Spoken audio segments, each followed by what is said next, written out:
You know, there's a legend about the Podcast Republic app that if you download it when the moon is full, it causes a change in you. And that change is that your podcasts are easier than ever to listen to. That's right. Download the Podcast Republic app when the moon is full, or literally any other time. I want to make this very clear for legal reasons that this is a bit. And you favorite your podcast and they download directly to your device. Even on the moors? Even on the moors. That's the Podcast Republic app on the Google Play Store. Ow!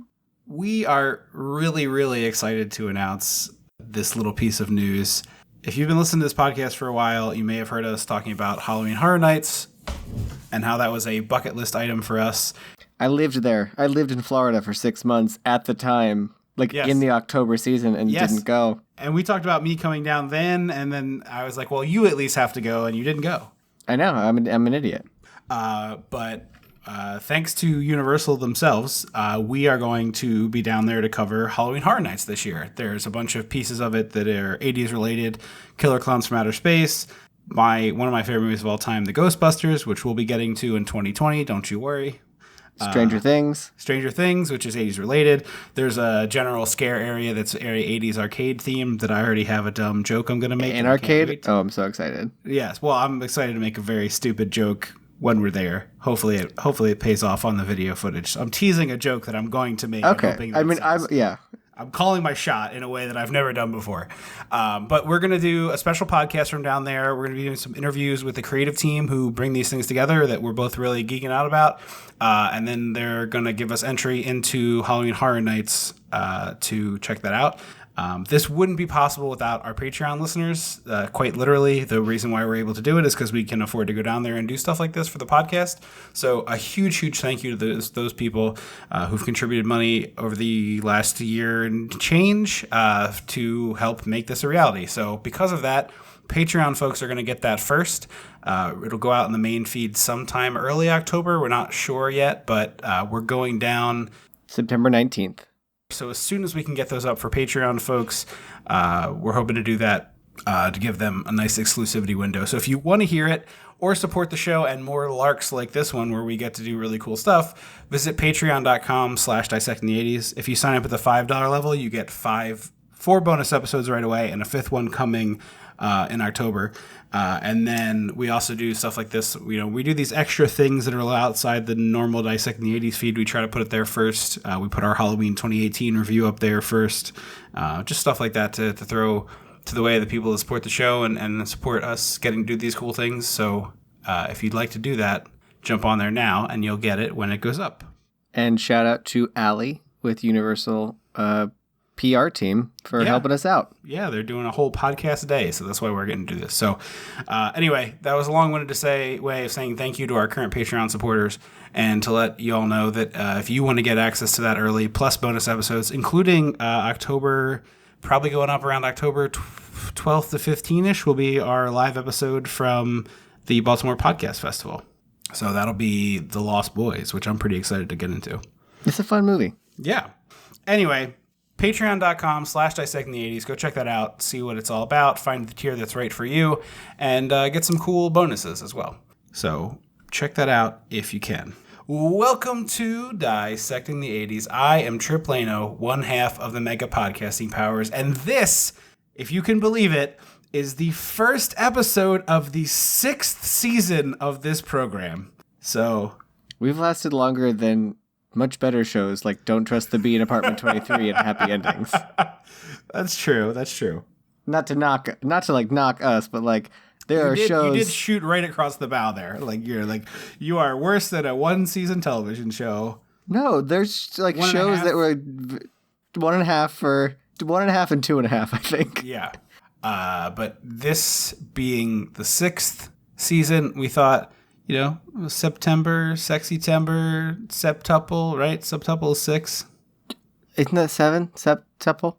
I think sextuple.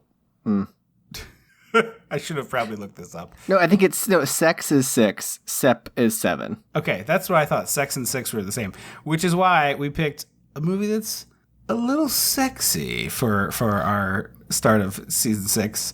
Maybe in 1989, but today it's just pure misogyny. It's about sex. Anyway, we watched She's Out of Control, so you know what that means. We gotta go back. We gotta go dissect the 80s. It's your misogynistic bullshit. Something's gotta be done about your misogynistic bullshit. When the mega powers explode. I'm talking about the 80s. Oh, yeah. Great Scott! Cream of the crop. Oh, yeah. Mega powers, yeah! When this baby hits 88 miles per hour, you're gonna see some serious shit. I was going to talk about this later, but I think it makes a little bit more sense now. I went down a real rabbit hole in the second half of this movie doing the research. Because you were bored? Me too. I was bored. But so this movie was directed by the same guy who directed Mr. Mom. Oh, interesting. Yes. And his name eludes me right now, but I'll look it up while I'm talking. So he directed only a few movies, including this one. And the reason I'm bringing this up is because the show, not I, but I ended up responding to this person, but recently had a listener email us who had just found the show and had been working their way through the back catalog. Go check it out if you haven't done that yet. And had just listened to our Mr. Mom episode and was, I want to phrase this correctly because this person was incredibly kind and not engaging in discussion. Yeah, but in doing so, like pushing back a little bit on our sort of painting Mr. Mom with the brush we painted it with. And so when I was like reading, about this director, reading about this movie, I was like, oh, I ended up reading a review from the time about this movie, and I was curious, so I looked up Mr. Mom reviews. And unlike the Mr. Mom reviews, there were several reviews of this movie, one from Roger Ebert and one, I think, in Variety. Oh, Ebert. This almost made Ebert quit. Yeah. Wait, really? Or are you just saying that's how bad the review was? No, literally, I'm pretty sure it was Ebert or Roper. One of them was like, this movie was so bad, it made me want to stop reviewing movies. Wow, I didn't see that part. Yeah, I read that I was on like Wikipedia, so like grain of salt, but I read that. Gene Siskel, not Roper. So before Damn, Roper, I was so close. Roper. Yeah, you're right there. Well, it's interesting because it says that Gene Siskel saw Say Anything and it like restored his faith. Yeah. And Ebert also in his review of this movie is like also coming out this week is Say Anything, which is an all-timer. So you should watch that instead. And that's one we'll get to on the podcast at some point. It's one I'm a little hesitant to go rewatch with my modern sensibilities. I've never seen it. Oh, interesting. Yeah. I loved it when I was younger. Loved it when I was a sad, lonely Doricosaurus. I know I made that joke once that insert title here was something I liked back in high school when I thought I was terribly interesting. Anyway, so this listener was talking about how they, grew up in the time of the movie Mr. Mom coming out and how like much it resonated with them as, the inept dad stuff. And I was saying, I think for us, a lot of it is like those tropes are really tired now and we don't get to watch the movie fresh because we've seen all the stuff that's derivative of it. But in the review for this movie, both Ebert and the Variety review were like, this is like the worst possible copy paste of like the worst possible sitcom trope. So even at the time, people were like, ugh, we've seen this. 2 episodes of Modern Family. Yeah. And basically. No, I'm not kidding. Like, yeah. 2 episodes of Modern Family specifically naming episodes. Used the plot. I mean, I couldn't name the episode, but you were specifically saying I've seen 2 episodes of Modern Family. Okay, and I've only seen a handful of Modern Family episodes. Yeah, but 2 of them are literally plots from this movie. Yeah. So what we've got here is the garbage picking, field goal kicking Philadelphia phenomenon himself, Tony Danza, as an overprotective father, as his daughter is of age and has become a young woman. Why 15? Like 16 feels like the number for the universally accepted age. Like, oh, she's becoming a woman now. Like that's when Carrie got the period. Like I'm wondering if they did it so they didn't have to do a driving sequence with the daughter. Maybe because there's already a long driving sequence in this movie. But like they had the song 16 Candles in the movie. I'm with you. Like, what are we doing? Yeah, they also used the Ferris Bueller song. Day Bow Bow? Yeah, the famous Day Bow Bow. So or anyway, chicka chicka, yeah, depending. Yeah. So anyway, it's Hold Me Closer, Tiny Danza is working at KHEY, the radio station, or for our Canadian listeners, just how you say the letter K. Okay. Very proud of that one. So it's a classic rock station, although at the time, I'm not sure if that's what they would have called it, but it was a rock station, I guess. Yeah, I'm trying to think what classic rock, like what would classic rock just be like 50s? Like, Yeah, I guess so. 50s and 60s music. So I it would don't be know. like Elvis and what's the Johnny Be Good? Is that the one from? Yeah, that's like 50s. Yeah. But the movie This starts, movie comes in hot. Yes. The Let's Danza comes in and he is having a fight and then he goes out a window. Very obvious stunt double. And very obvious stunt window. Yes. With the window, it doesn't bother me because it's like, I don't want anyone getting cut to death, but you could Well, no, shoot this it from looks- a different angle. So I didn't see the wig on this guy. Yeah. So it goes through a window and the police interrogate him. And I wrote, my second note is I'm lost. Yes. He's like trying to leave the hospital with a neck brace. And these two cops are like, you can talk to us or you can talk to us at the station. And it's very much like I bet you're wondering how I got here. Which, like, honestly wouldn't have minded that because it would have been like, because I forgot about this framing device until the very end of the movie when he's Ditto. driving in the rain, when it was like death becomes her in the rain. And I was like, oh, right. I forgot that was a thing. Right.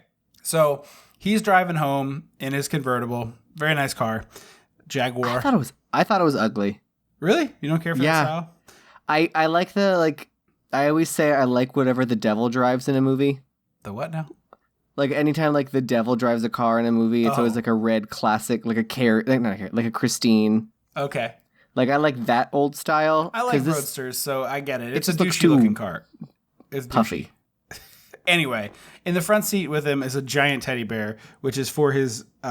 So it's interesting. It is 15, right? Because I wrote 16-year-old daughter down here. No, it's 15 Are you because sure they it's say not her 16th birthday. It's her 15th birthday. no. Because they say they specifically when he sings it says 15 candles, and it's her 15th birthday. Okay, I wrote 16.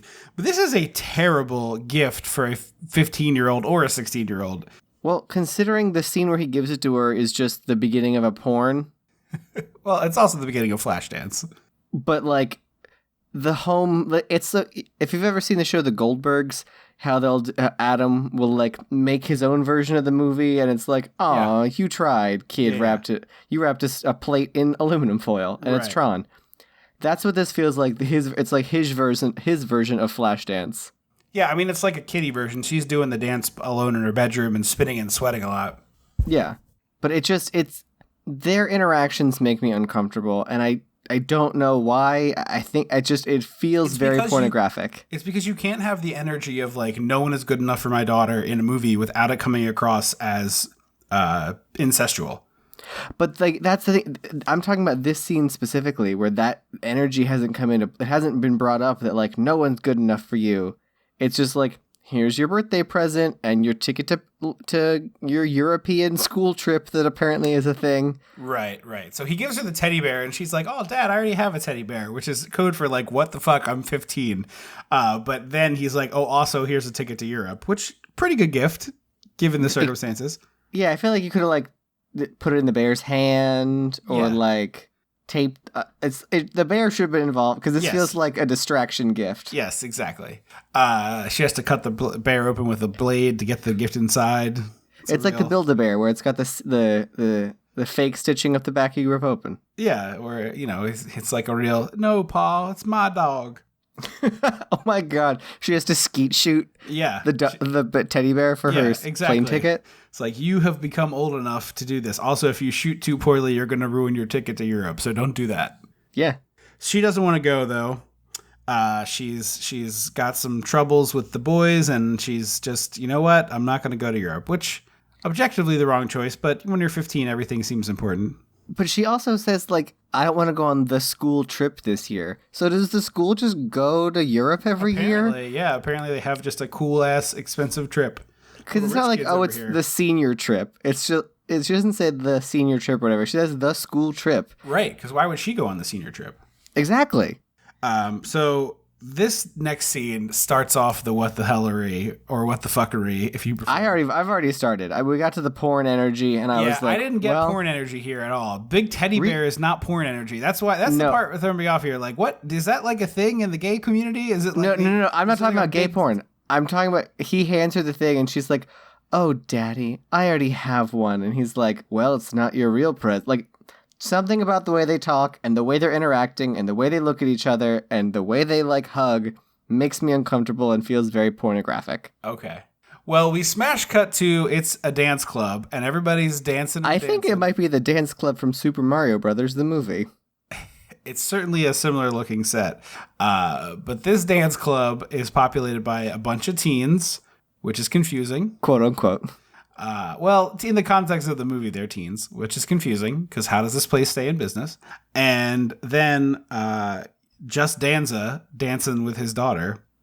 Well, at first it's like, so it's basically the idea of this place is it feels like it's a roller rink where like there's the roller rink area, but then there's the tables off to the side where you'll have cake and ice cream for birthday parties. Right. But instead of a roller rink, it's just a discotheque.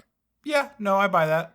So, like, he and his youngest daughter are off to the side watching her, like, begrudgingly dance with the boy next door she's sort of been dating, I guess. Yeah, and is, like, kind of sick of, and he keeps being like, no, he's great. You should keep dating this guy you don't like. So, they ask... So, Lady Gaga's first single, Just Danza, goes over to his daughter. Where's that one? Well, you didn't specify. It was... I said Just Danza was also a video game. I'm doing song lyrics here. You copier? I thought you were doing a video game. I apologize.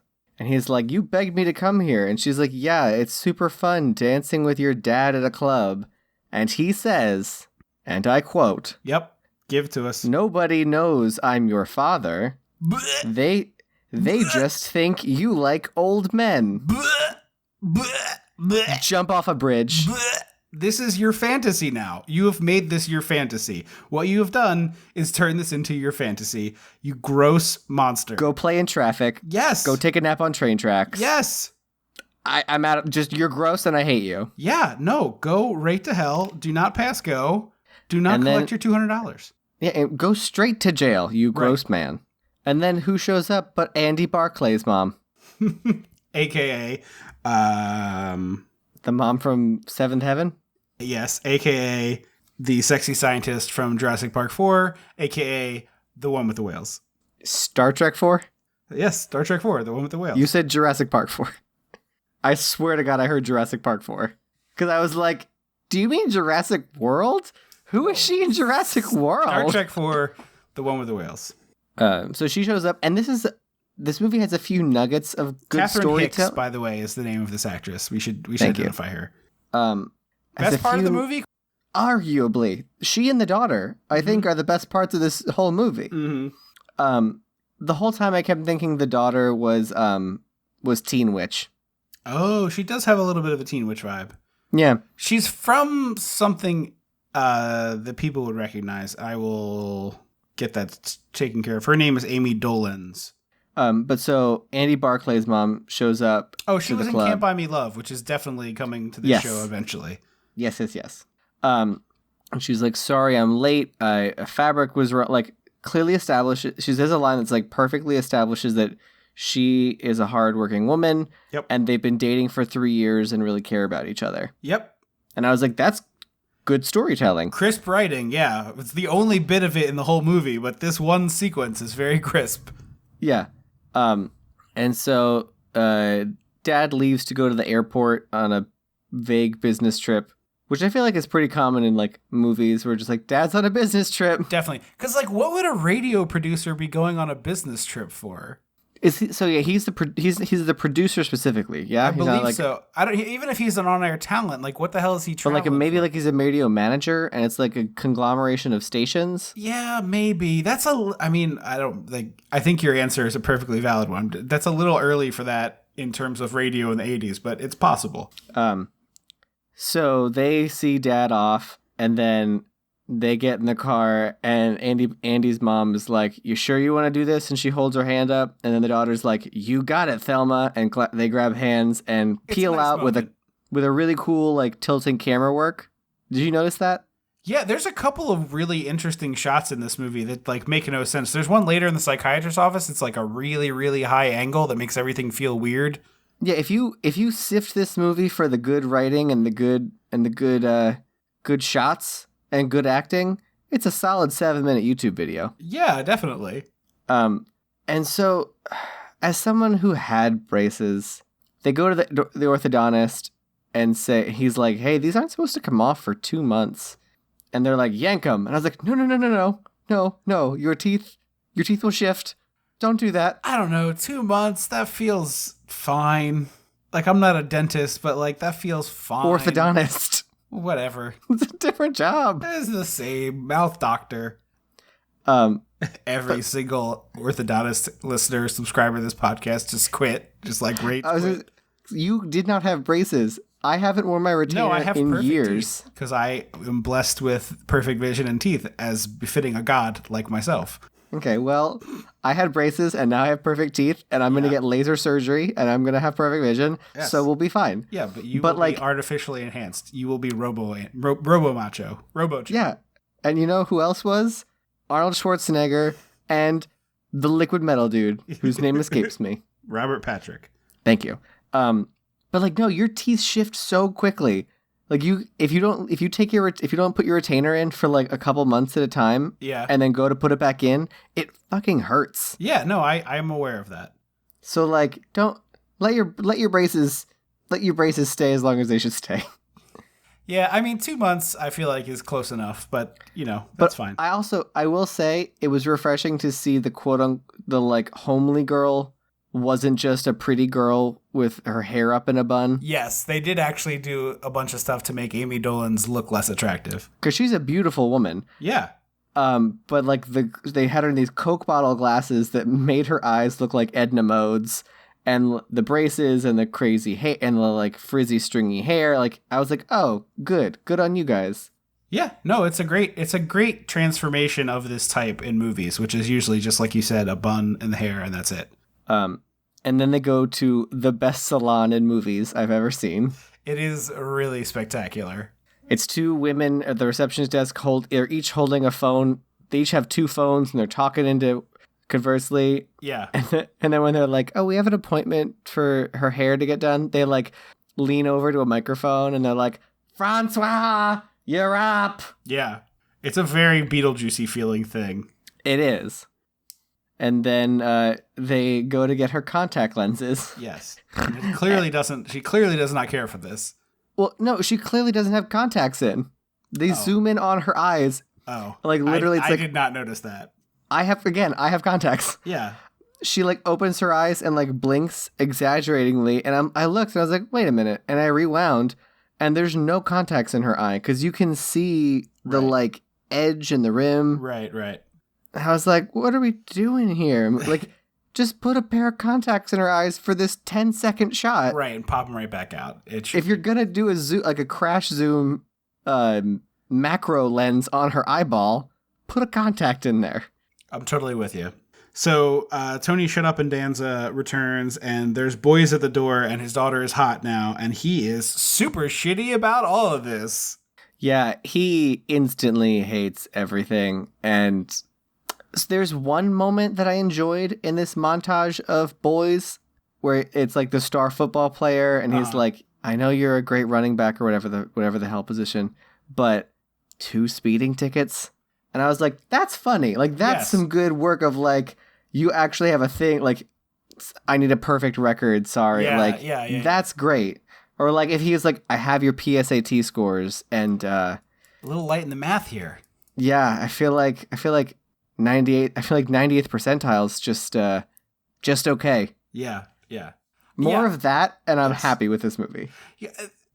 This goes back to, I think, literally the first episode of this podcast.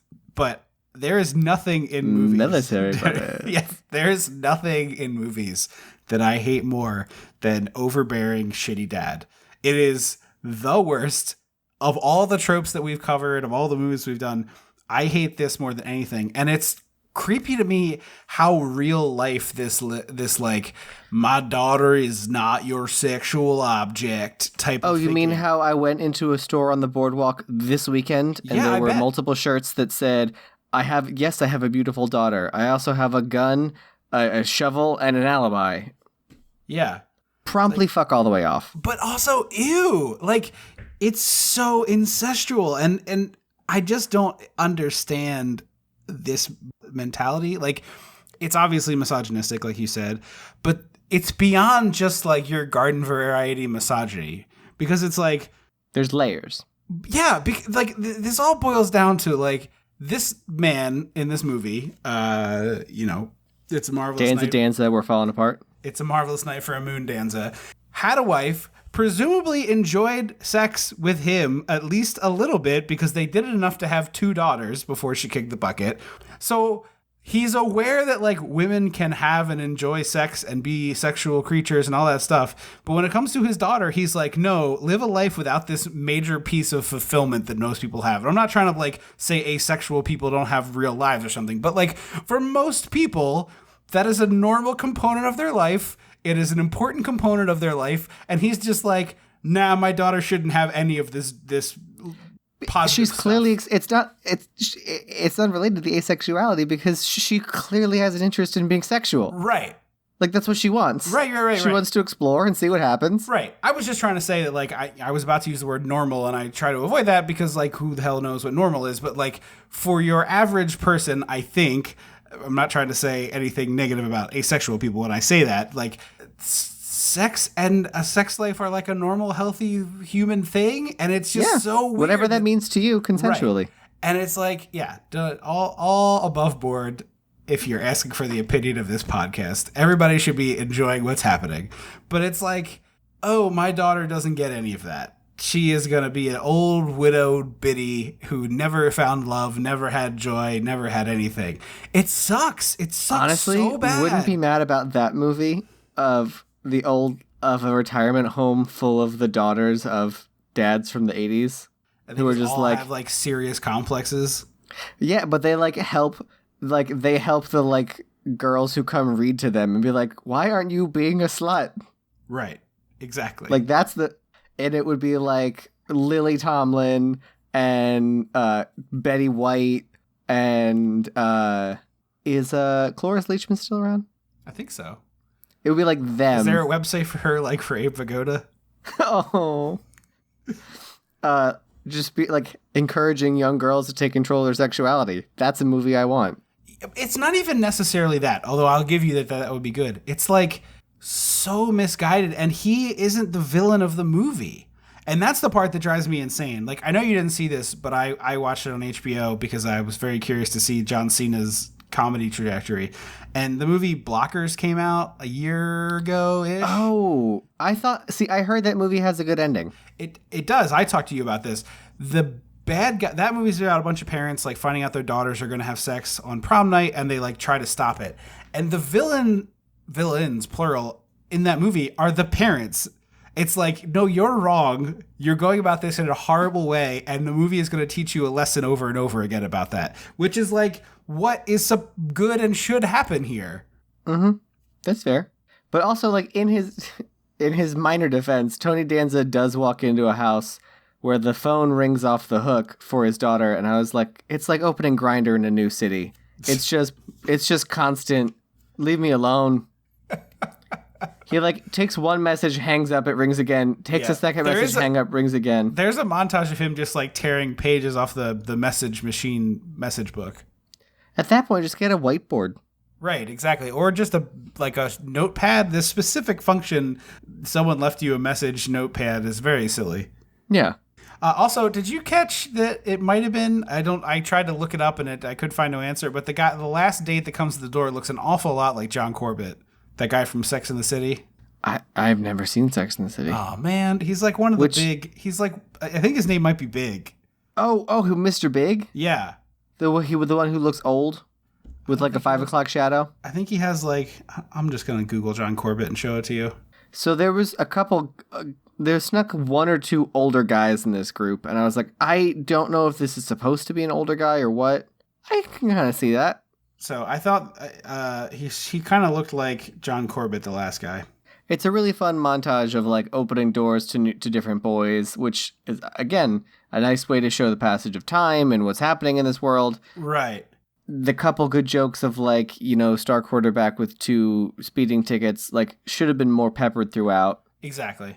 There's just no jokes. It's just like a bunch of dudes. Yeah. And then it ends with some good old fashioned racism where a young black man comes to the door. Yes. And Shall We Danza goes, hey, I want you to know I'm not a racist because I marched in Selma and I was the 3rd guy in Compton. The lunch counter. The 3rd guy's lunch counter, arrested. But, and the young guy's like, I don't know what you're talking about. I'm delivering your water. And he's like, They must I deserve be doing that. well if they're having water delivery, by the way. Of course. But yeah, it's literally a character doing like, so I have black friends, but Yeah, well, that to me was like, I thought the idea was you did research on every boy and found a flaw. You clearly didn't because you didn't know who this guy was. You racist ass. Right. And so this all ends with Danza in the moonlight asking his daughter for a date and then like begging her to schedule it with him. After he's tanking his career to control and constrict his daughter's life. Right. He makes the choice that it is more important for him to make sure his daughter doesn't have sex than it is for him to have a job. Yeah, the ratings people, his bosses are like, hey, we've gone down 3 points in the ratings. And he's like, yeah, I hear that. Let me take this important phone call. And it's his youngest daughter. And he's like, tell me what's the scoop? What's going on in there? It's utter insanity. Utter insanity. So they have a beach date. Yes. And the Ferris Bueller song plays over this part, which I guess in looking it up was on many 80s movies, but I will always think of it as the Ferris Bueller song. So it's weird to me to see it other places. Yeah. It's him, Andy Barclay's mom, his youngest, and then Katie, the daughter with the sexual awakening, is in the water. And of course, my daughter in a bathing suit. Well, it's worse than that because she does like a Baywatch run out of the water and he's practically like that dude who like flips his glasses up to take a second look at her breast bouncing around. Yeah, I was like, he is her dad. Right. It's so yucky. It's just like filmmaking 101 is like, if you show me a character looking aghast and then show me what they're looking at, my brain goes, this is his perspective. Right. And it's a slow motion getting out of the water of his daughter, who, like, thank God is in a one piece. Yes. Because I don't want the worst implications of his daughter in a 2-piece in slow-mo in his eyes. The other thing about this scene that I think sucks and is like more of the way we watch movies than most people do, but he like gets this food, like, you know, burgers and hot dogs, and he's like handing it out to his girlfriend and the younger daughter. And he is like, oh, where's the daughter? And like, nobody eat. We're not eating until she comes back. And then there's like a cutaway and he goes to look for the daughter and then they cut back. And the younger daughter is like, well, fast food kind of sucks if it's cold. So, and then the girlfriend is wisely like, yeah, let's eat this stuff. You know 100% that he screamed at both of them when he came back. Yes. There's he did. Zero doubt in my mind that he didn't lose his shit about this because he seems like an abusive asshole all throughout this movie. Well, because he's already at level 11 because his daughter is in a bathing suit. Right. And he like has to drag her away from the water in a blanket that he stole from somebody. And you know he came back and saw them with like mustard on their chins and was like, you fucking assholes. And he probably used a more misogynistic word, but I'm not going to do that. And just like screamed at them about it. Yeah. And like at one point his poor daughter is like, I'm literally wearing what everyone else on a beach is wearing. Yes. What the hell is wrong with you? It sucks so bad. She's basically wearing a Victorian bathing dress. Right. She's in a very like modest bathing suit. It's not that high cut 80s thing where it like, a lot of, like, cuts all the way up to the under the rib cage. Right. It's got that Barbie joint cut, as we like to call it. Yeah. So now we meet Wallace Shawn, who is a real disappointment for me because I think there's a version of this where this Wallace Shawn character is more insane and it's better. I mean, I think that once you learn the payoff, I think Yeah, but I just wanted him to be like a bigger mustache twirl. Like he's not chomping enough scenery. He's only like nibbling at it, and I wanted him to be like taking big double handfuls, like when you eat popcorn and you're alone. Well, I mean, that's very kind of you to think I don't do that in front of my boyfriend. No, but I'm saying if like you're not in public, like it's different. It's different when you're by yourself. There's a Maybe level, for you, because for there's me, a level of reckless abandon that you let yourself do, and only when you're totally alone. I get me a to Cheetos 9.9. popcorn, and I full fist that into my mouth. I think you get to a 9.9, but I think you know in your heart that there's another grosser notch that you could get to if you were by yourself. Maybe we're just different people like that. Maybe. And so in this like therapist session, Tony Danza's like, what is happening to these girls? Because Wallace Shawn says, X percent of 47% of girls 15 to 19 have had sex. Thank you. Statistics. I wrote it down because it offended me. I backed it up to get the number. I was like, all right. I have so many issues here. And so, yeah, he says, what is happening to these girls? And Wallace Shawn goes, boys. And I was like, women can be in charge of their own sexuality, and Right. it's not someone's fault that they want to have sex. Right. Other than their own fault because they chose to have sex. Yeah, also, they're like a living human who's 15 years old and is just a bundle of hormones that's trying to get them to procreate. Like, I would argue that it's not even entirely their decision to be making. It's more a biological function. Yeah. And so, see, I thought we were going to get a, like, college professor situation where Wallace Shawn was like, for only 6 payments of $79.95, Yes, you can yes. have my book. Yeah. Because it's a thick book. It is. I don't remember what it was called. It's called, like, Daddy's Little Girl or Yeah. something like that. And he's like, it's a 70,000 page guide to raising a daughter. It has more than 50 chapters. Yeah, it's too many.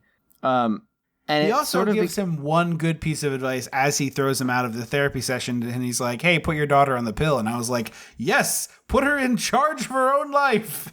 Yep, that's a thing we should do. And he reads the chapter that's like, hey, when your daughter wants to have sex, like or I don't remember specifically, but like she's gonna come to you and be able to have a conversation with her.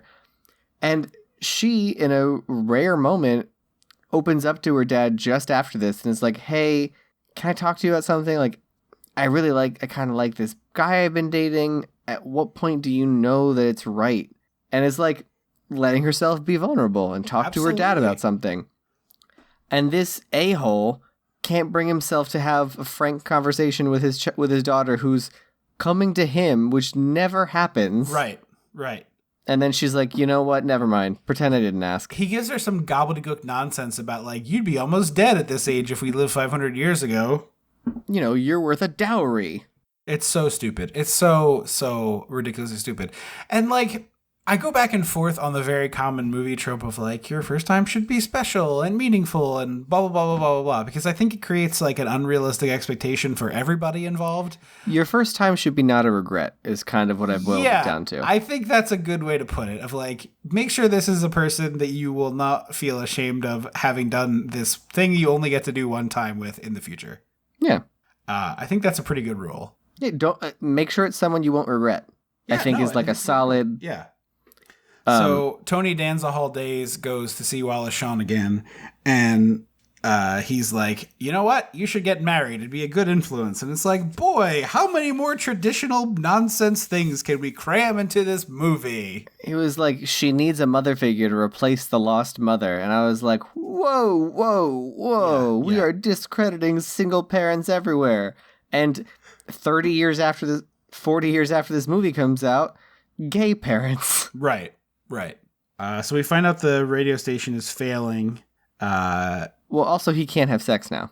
Wait, what? He proposes to Andy's mom like a psychopath just so that she'll move in and help control the daughter. Right. And when she understandably is like, oh my God, yes, let's have sex right now because you just proposed to me and I want you.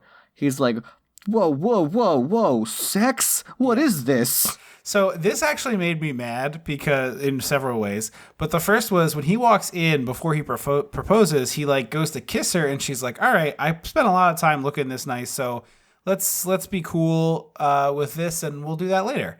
And it implies that he is kind of a horn dog. So it makes all this so much worse to me. Yeah, not a fan. But yeah, you're right. I thought when you said he can't have sex, I thought like Wallace Shawn told him not to have sex. And I was like, oh, I totally missed that. Yeah, but he just turns her down when she's like, all right, let's go. Mm-hmm. So because she wanted to have sex. And he's like, that's not your decision. Yeah.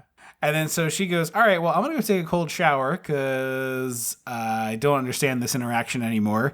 And while she's in the shower, he calls home and a boy picks up the phone and he loses his shit and just leaves. And lies to her. Yes. And says there's an emergency at the office. I won't be around. Right. Meanwhile, he is breaking into Wallace Shawn's fancy party. Oh, yeah. Which I thought was kind of hilarious that Wallace Shawn, like, puts a camera out there, like has a camera out there, and he's like, look, yes. I can see you on the camera. We'll just do this one-way Skype thing. You are not coming up. You can hear me tell you things over the phone.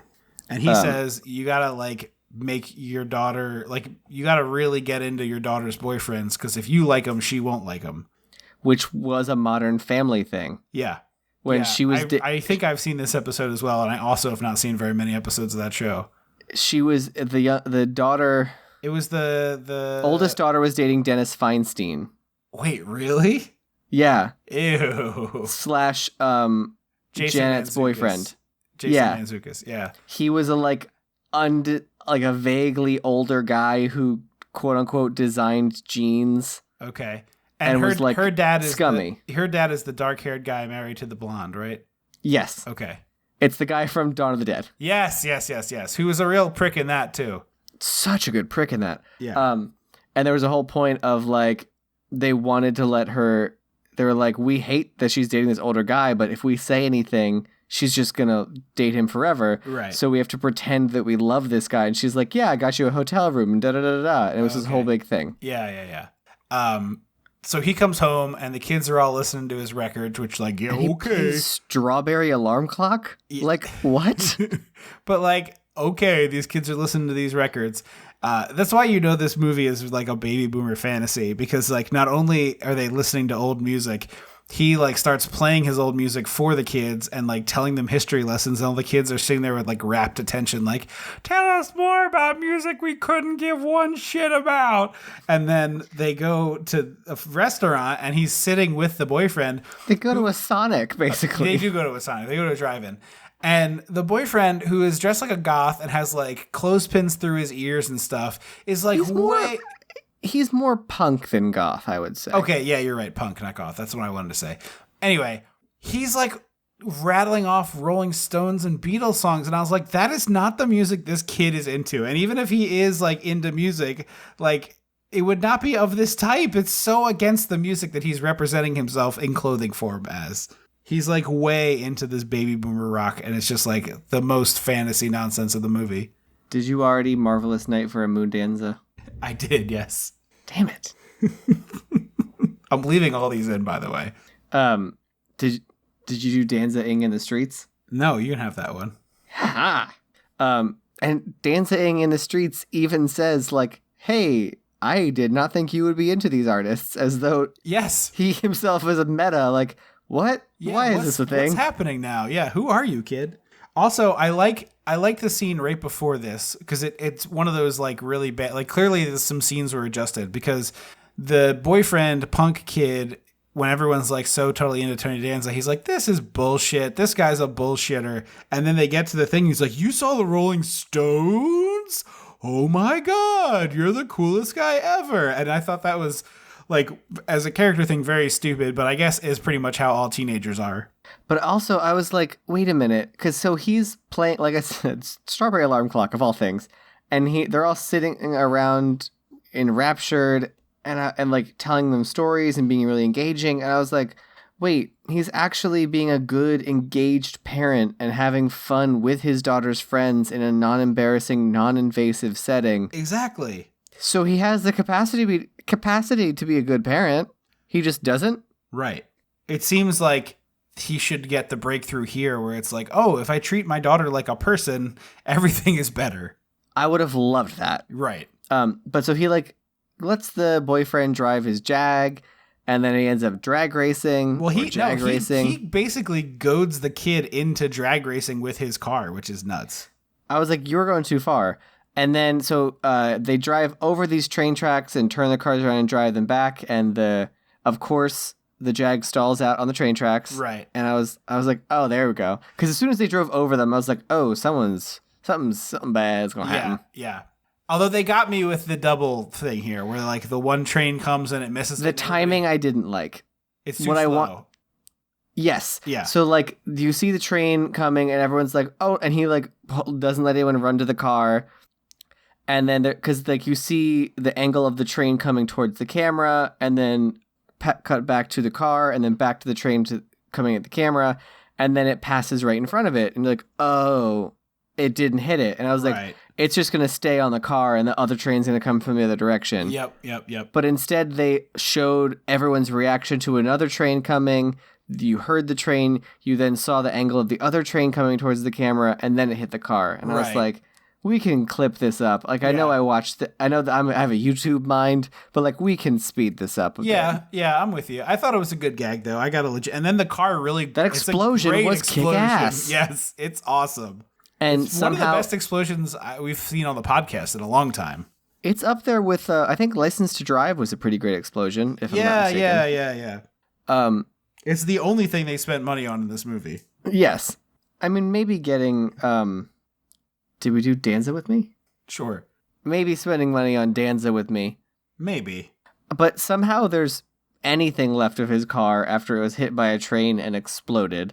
And they still bother to put it on the lift thing. Yeah, I love this. This made me think of. So I was in a pretty brutal car accident. I'm fine, obviously, but my car was not about a year and a half ago. I don't know if I ever talked about this in the show when it happened. I don't think so. So I got hit by a car moving left to right, which spun my car counterclockwise, and then I got hit by a second car moving right to left, changing lanes, spun my car back clockwise, and then it ended up smashing into a guardrail. And it was like the instant that I got out of the car, it was like, oh, the car's done. Like that's it for this baby that I like. You can just tell. Yeah, there's just pieces of it everywhere and like exposed bits and whatever. And it still took like a week for the insurance company to be like, I guess we're going to total it. And it was just like, yeah, obviously, look at the damn thing. Like, it's in pieces. But, they do their calculation of, like, is it cheaper to repair it or fix it or to replace it? My car, when I totaled it, was $100 over the limit into totals. Oh, really?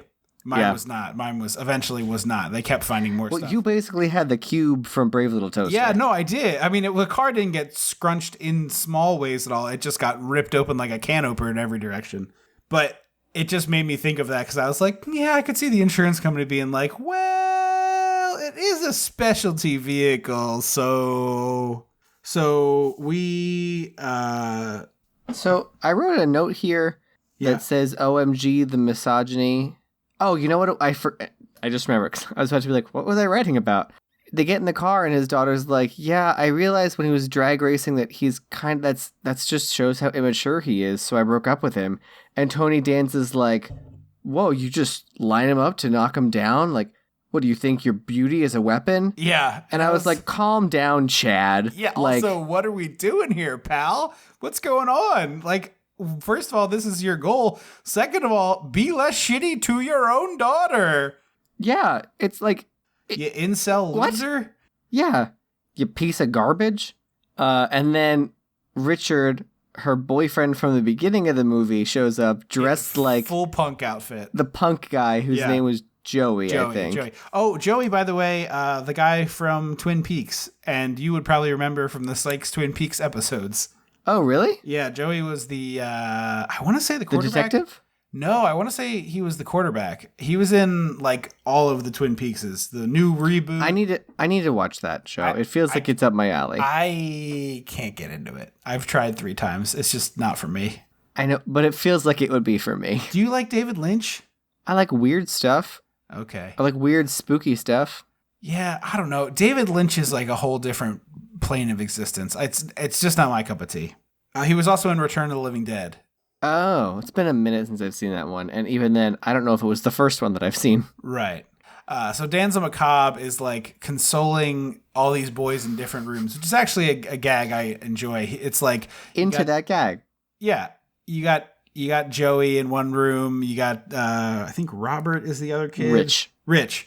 And he's like each consoling these boys. Meanwhile, Matt freaking Perry of Friends. Poor Katie's trying to go on her date, and she opens the door. First, she opens the door to Rich, who's dressed like Joey. Yeah. Then she opens the door to Joey, and she's who's also dressed like Joey. And she's like, "What the hell? Get out of my house!" Yes. Why are you people here? Matthew Perry of Friends fame shows up. Yeah, and he is like so totally on the ball with impressing the dad. He's like, spitting game at the dad. Then he's like, oh, by the way, here's the number of the restaurant. Here's my parents' number. We're going to go there for a cappuccino after dinner. And he's like, okay, well, home by 12. He's like, sir, I'll make it 11. It's like, okay, have a shittier date, I guess.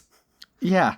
I wanted this to be an elaborate fake. Like Tony, I thought he was gonna walk out the door and tear away his suit to reveal like punk or something. Like he was gonna be like, "Oh, sir, I'll be fine," and then walk out the door and be like, "Blah!" I mostly wanted it to like cut to like the kids are sitting at like makeout point with a sixer, and the phone rings at his friend's basement, and it's like, yes, Chez French house. And they're like, oh, okay, I just wanted to make sure this was a real restaurant phone number. Bye. You son of a bitch. Yes, exactly. Say that to my face. Yes, exactly. Like, that's what I wanted, a Ferris Bueller thing. And then I realized, oh, no, I'm watching a way worse movie. Yes. And instead, the fake out is that this guy is a cheater. Like, he just sleeps with everyone he sees. Yeah, and Wallace Shawn is like, you gotta spy on him. And then Tony Danza, at one point, takes actual child porn pictures because there's a topless girl, and he's just snapping away. Yeah, I didn't think about that specifically, but yes. You're like, yes, he does. At first, it's just like kissy faces, and then it's a topless woman. And I'm like, you are actually creating a felony. You're creating child porn right now, is what you're doing. Mm-hmm. Although, like, thankfully, there was no. I will say this movie didn't have any gay people or punchlines.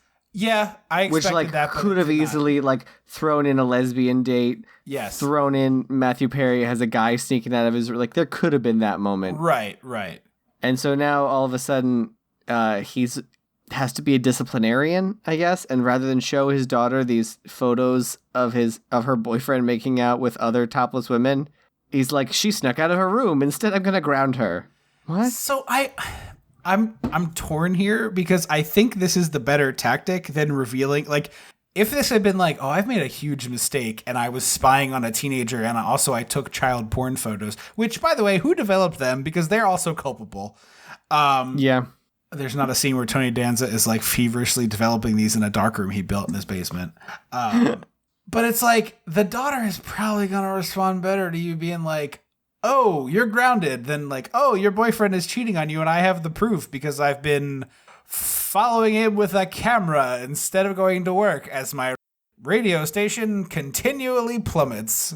Well, his job reminds me of the, like, all teen movies ever where you're just like, where are anyone's parents? Yeah. None of you have parents, and school seems to be a background noise thing. Right. And he has a job that's established, and the whole time you're like, why aren't you at your job? Yeah, there is several times at least where the other dude is like, hey, why aren't you at work? Like, there's work to be done.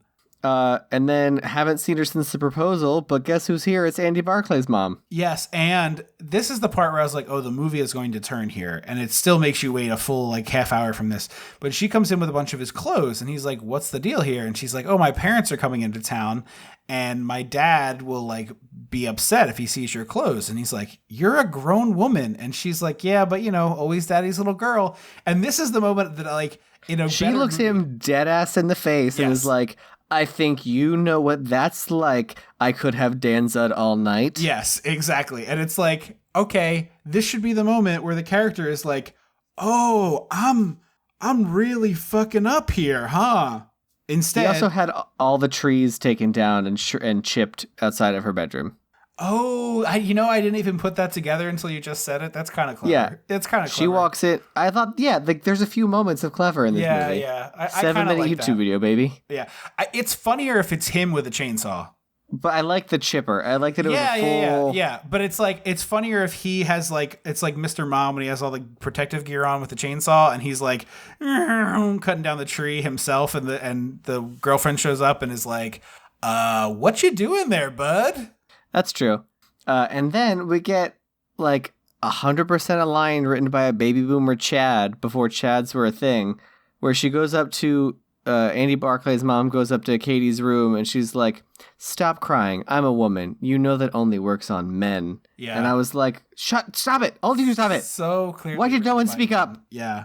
Also, I don't think I've ever told this story before, but when I was in college, I used this really clever trick to talk to girls where I would need to have a shirt ironed and I didn't know how to do it or I didn't have an iron. And a girl that I ended up dating for a long time thought, like, we talked about this. She ironed the shirt or whatever. I probably didn't even really need the shirt ironed in retrospect. I don't know what I needed an ironed shirt for in college, but there was a shirt of mine hanging in her closet and she ended up being like, "Oh, I'll just do this when I iron some stuff tomorrow when I do laundry," or whatever it was. And so the shirt was hanging up in there. And then her dad came and he like pitched a fit about a boy's shirt in her closet. And I remember being like baffled about this at the time. And now seeing it in this movie with, I keep wanting to say Terry Garr. That's not her name. It's a completely different movie. But I was having flashbacks to having this conversation where she was like, "Oh yeah, my dad saw your shirt and got all upset." And I was like, "Why?" And I had never heard that story. Well, the implication is that like you're spending time in my room. And I was like, okay. It's like, I don't understand this line of thinking at all. But she gives, anyway, not Terry Garr, gives the daughter a lecture and is like, now. Stop being a slut. Yeah, you're wasting, you're throwing away your precious virginity. And then we realize that Wallace Shawn has just been trying to swindle his way onto radio airtime. Yeah, first of all, we go back, we cut to the therapy session. This is when there's that cool, weird angle. And then he's like, "Yeah, so it's all fixed now." And, she's never going to see him again except one more time at prom night. And Wallace Shawn like drops his pipe practically and is like, "Prom night? You know what happens there?" And Tony Danza for the first time gets no song name and instead is like, "Oh, wait, I did have sex on my prom night."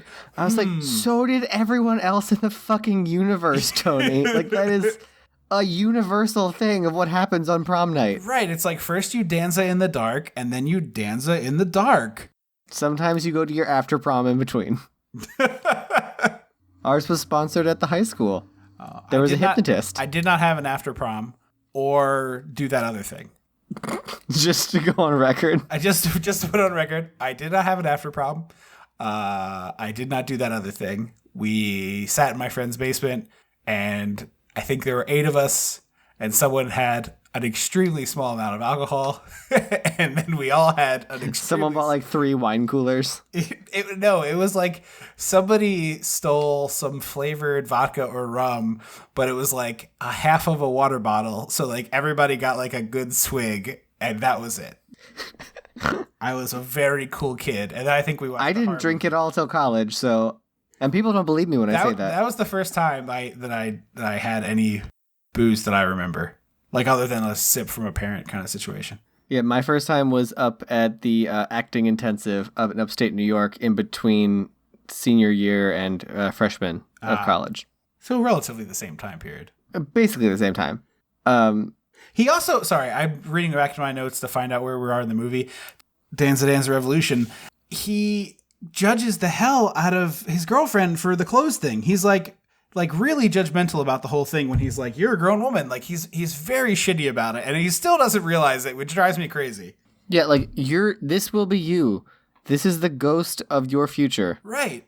Oh, also, I forgot to mention the other Modern Family plotline was earlier when Joey was like, "Can we still be friends, Tony Danza?" And Tony Danza's like, "Sure we can." That was a plot on Modern Family. Oh, really? Was it the same boyfriend thing? It was a different boyfriend. It was the boyfriend that I think was the normal one throughout most of the show. Oh, okay. He looks like a mop-headed singer of like Death Cab for Cutie or some shit. So anyway, after the therapy session, we discuss prom night. Wallace Shawn is like, oh, by the way, you should put me on the radio. You have a radio station, right? And we realize this whole time that that's been the thing. It should have been planted earlier than that. Definitely. Like, because the radio station should have been a plot point when they discussed his life. Yeah. I'm sure it's hard finding programming for your radio station, and I'm sure that's got to be very stressful as well. Right. So, cut to dinner with Danza the night away and his lady and her parents. Oh, by the way, we're at the same place as the prom. What a weird coincidence. And she immediately calls him on this bullshit, and I was like, thank God, except the reaction is like, it's fine, we'll just eat here. Well, no, her dad says that. I know. Also, they've been dating for 3 years, and he's just now meeting her parents? Yeah, I guess it's weird. Different when you're like adults like they are. I guess, but this still seems weird. Yeah, and it doesn't seem like her parents know about him, really. Like, it seems like she kept him a secret. Yeah, because everything is like, well, he this is his job. And I'm like, they should know this. Right. But also, she gets out of the car and her dad immediately starts giving her shit. Like, oh, where the hell's the rest of your dress? You look like a slut. And it's just like, why is this and the movie? She goes, I made this and I designed this and made this myself. And he's like, sell it. Don't wear it. Yeah, exactly. Ew. And then Danza. You know what the successful version of this joke is? Cher, what the hell are you wearing? It's a dress. Says who? Calvin Klein. That's the successful version of this joke. Yeah, but then Danza to the music tries to intervene. He's like, well, for what it's worth, I think she looks great. And the dad's like, shut up, you worthless chud. And he's like, yep, no problem, sir. Like, you're a grown man. Have a backbone. Yeah, and so the whole time, Tony Danza just keeps staring through the window at the high schoolers, trying to find his daughter. It's so creepy. Like, he comes off like a full-on 10 out of 10 creep. Yeah, he comes off as someone who shouldn't be allowed within 10 yards of a school. Right. And the dad keeps being like, hey, Mary Jane's Last Danza, what are you doing? What? Like, pay attention to this conversation. And he keeps being like, yeah, huh? What? Oh, this harp's too loud. I gotta go. Bye. And so he like breaks into the prom and sees his daughter doing a choreographed dance routine that's like kind of swing dancing. Yeah, it's kind of It's not dirty dancing. No, it's not. It's just like a little swingy, a little jazzy, and like his reaction is as though she's like torn off her skirt and like dropped into a split on her boyfriend's dick in the middle of the dance floor. Yeah, it's really insane. And then he rightfully gets kicked out and he's like, well, I'm a parent. And the person who kicks him out is like, yeah, that's not helping. Go away. That is worse. Yes. And then he sees his daughter leave with Matthew Perry. And so he's like trying to get the valet to get his car. And when it takes too long, he just like steals this guy's lowrider, which is insane. Yeah. And he drives to the after party, which was different than my prom after party because it was in a motel room. This is a movie prom for sure. Yeah. Mine was like there's cotton candy machines and a magician. Inflatable obstacle course. Yeah, he was walking around. For 18-year-olds, that's such a weird choice. He was doing like close-up magic. Was someone doing balloon animals? I don't think we have balloon animals, but he was like, because there was in the cafeteria was like food and stuff, and he was just walking around the tables being like, "Hey, pick a card, like rip it up." Interesting. And then there was a hypnotist on stage. We all went and sat in the auditorium and watched the hypnotist. Huh. That seems like it'd be fun. I won a prize at the raffle. Oh. It was supposed to be a Garmin, but instead it was like a Right Way from CVS brand GPS. A knockoff GPS, that's right. Yeah, I was like, you put Garmin on the thing. Yeah, you did. This is not fair. That's false advertising. That's actually false advertising. You did me dirty. So I want to Danza with somebody dresses like a waiter. Apparently we missed the scene in the movie where he KOs a waiter and steals his outfit. Also, why do the waiters doing room service at this motel have white tuxedos? Yeah, there's no effing way. But Friends guy and Tony's daughter, are they drinking beer? Is it a big bottle of beer? I thought it was champagne. I couldn't tell if it was a small thing of champagne or a big bottle of beer. This is like a little 40. Early. Maybe it's a 40. Yeah. Perry goes full heel in this scene, and he like tries to get her to have sex with him. She doesn't want to. And then he gets all shitty and he locks her in the room. And it's like, okay, this took a turn towards the creepy factor and is definitely going to be. He's like, you slutty tease. And I was like, you have been fucking anything with legs. Right. What is this, Matt? This feels like you should be like, well, fine. If you're going to be that way, get out. Right. And also, it's only so that I bet you look good on the Danza floor is going to look like the good guy here because he's just saving her. Yeah. Danza on my own just crashes through the... He keeps walking around with a fruit tray being like, Hello, I have a fruit tray for Monsieur Matthew Perry. All right, no, he does Spanish, not French. Does, but yours is funnier. Matthew Perry. Oh, Matthew Perry. Oh, Matthew Perry in Paris. We just keep doing the Kenan Thompson, all that sketch. Yes, well, I'm not good at the French accent, so It's I gotta Francois in bathtub. I gotta find my way in, and apparently it's Matthew Perry. Matthew Perry. I have a Perrier in Paris with Matthew Perry. So this is where the timeline, I remembered that there was a framing device on this movie. Yes, Because I did Matthew too. Perry's, not Matthew Perry, Danza-ing with myself Yeah. is driving sad in the rain, listening to Wallace Shawn on his radio, and Wallace Shawn's like, oh, I don't have a daughter, and I don't even have a family. And Tony Danza, like, He hulks 180, yeah, he, like, fishtail burns out to, like, drive back to the station, and, like, kicks open the door to the interview room, and he's like, you don't have a child? Yeah, yeah. And then I hope you, Danza and Wallace Shawn have the worst fight in cinema history that somehow ends up with Tony lets Danza getting... Wait, we did that one already. Damn it. The safety Danza doesn't have any safety here, and he gets hucked out this window, but we don't see him go out the window. We just, we don't see what leads to him going out the window. Yeah, it's like a weird scuffle that just launches him out the window, and then that's just him being like, well, that's my story. And I was like, if the movie ends here, I'm not satisfied. And the cops are like, oh my God, I can't believe your daughter's such a slut. And it's like, what? Wait, You what? should get a Nobel Prize for fathers. Yeah. No, he shouldn't. No, absolutely not. So the cops are like, oh, you know what? We will, we'll just drive you there in our police car in, a full on, lights and sirens and the whole thing. Well, because Andy Barclay's mom shows up with her parents, and her shit-ass dad is like, why didn't you tell me your daughter was being a slut? I would have understood everything you were doing at dinner for that. And then he's like, the only parenting book you need is in the top drawer of every motel in the country.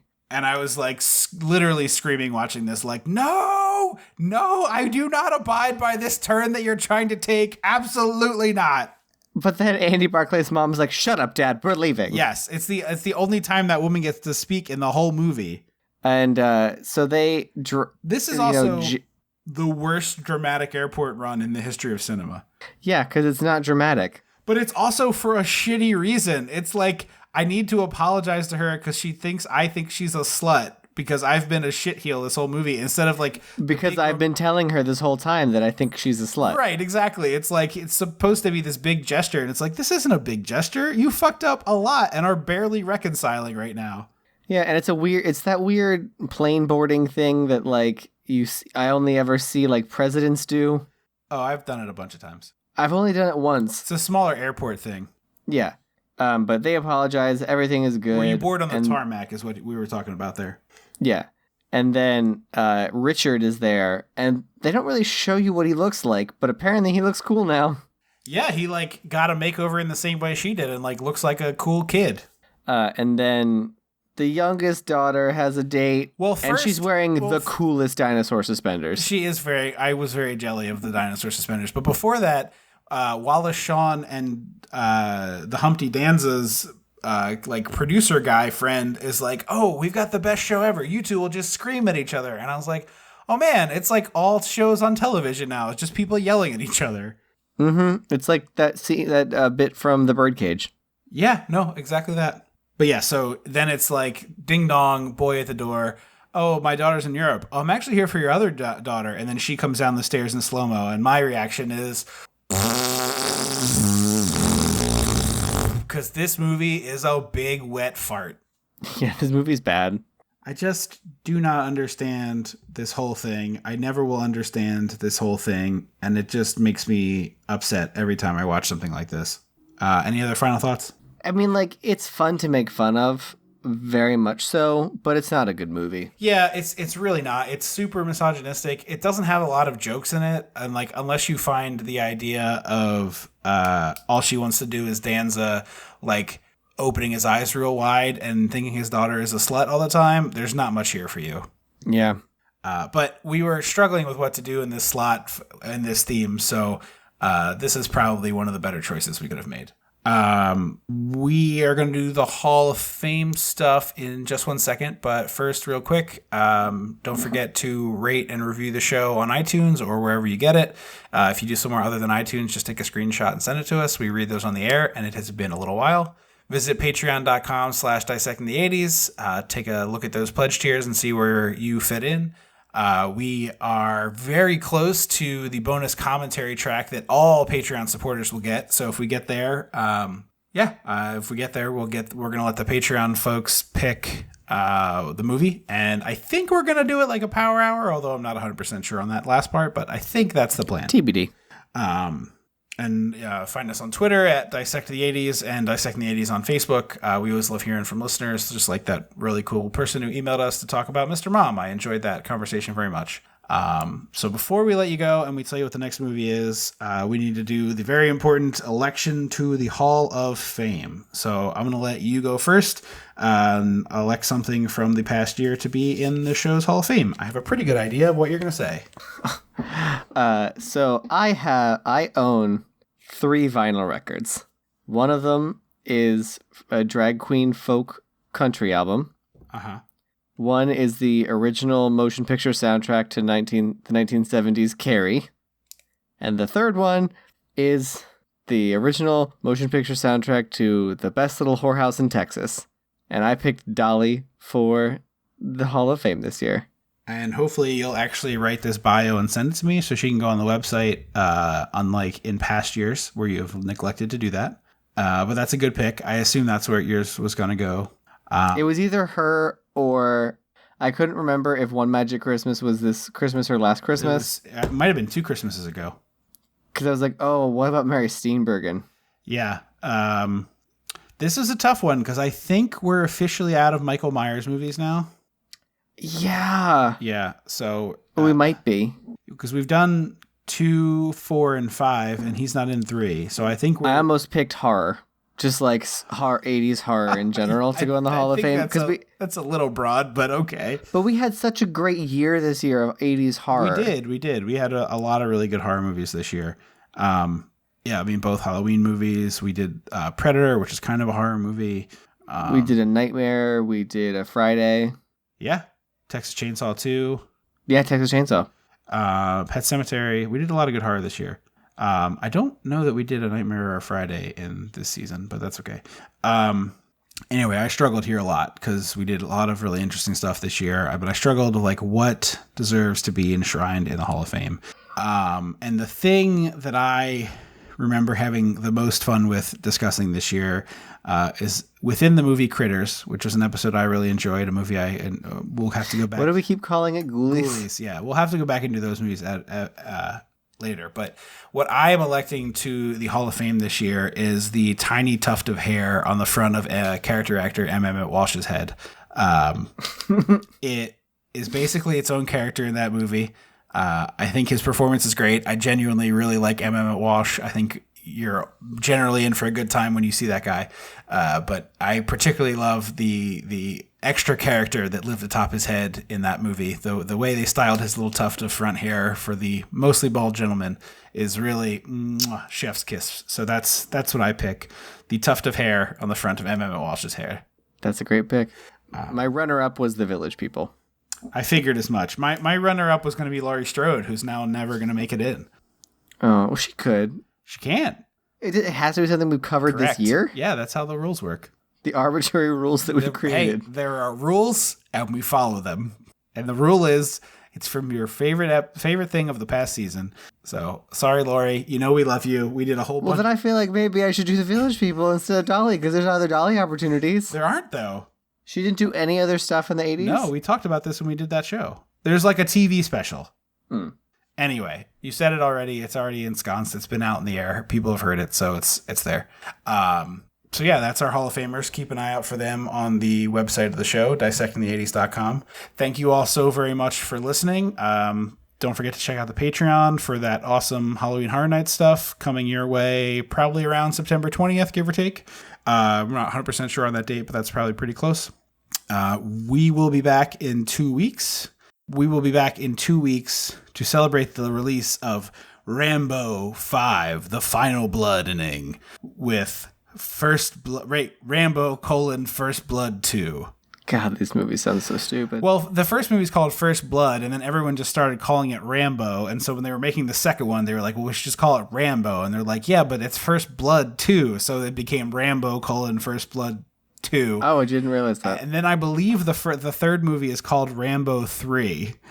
And then, so nothing makes sense, and it's just, if you watch it on mute, it's gay porn. Yes, so that's what it is. It's Rambo. It's First Blood, Rambo: First Blood 2, then Rambo 3, and then the fourth movie is just called Rambo, and then the movie coming out now is called Rambo: The Last Blood. I think The Last Blood. I can wait for that. Rambo: Last Blood. Yes, the weirdest movie title naming convention in history. Remind me not to repeat all of this next time, although I probably will. Anyway, I've been Trip Lano. I will always be Andrew Lano. Until September 23rd. Don't you forget about me.